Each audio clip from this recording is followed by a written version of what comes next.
Hey there, we've got a case study that honestly rattled even the most experienced engineers.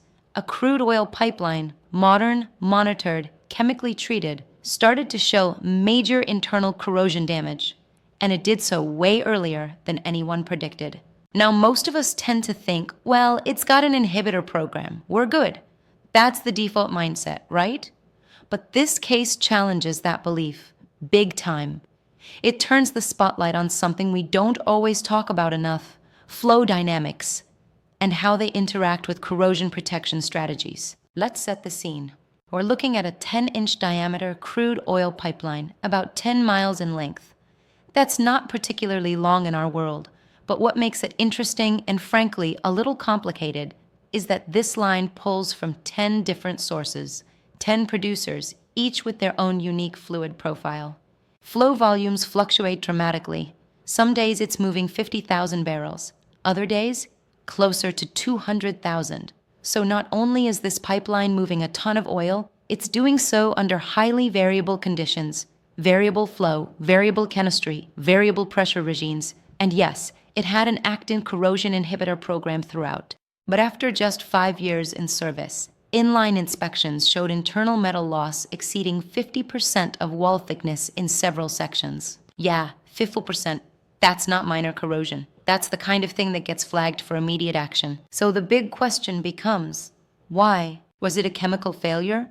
Was the product corrosive? Was the inhibitor underdosed? Turns out, it wasn't any one thing. It was the combination of complex flow behavior, production tie-ins, and the hidden enemy we sometimes forget about: debris and oxygen ingress.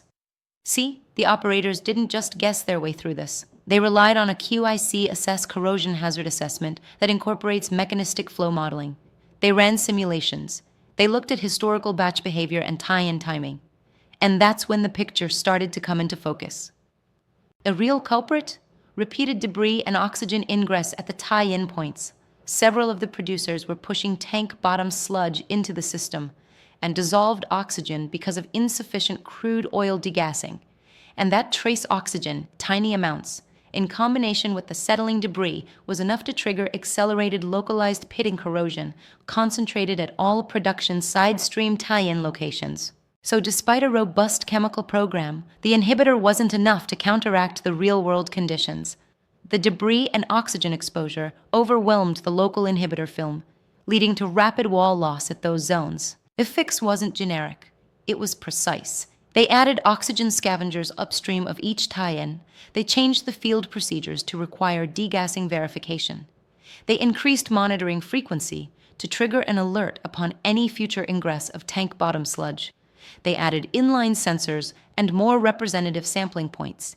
And, most importantly, they kept adapting the program based on live data. It's a good reminder: pipeline integrity isn't static. It's not something you check once and walk away from. It's a living process, a feedback loop. You monitor, you learn, you respond.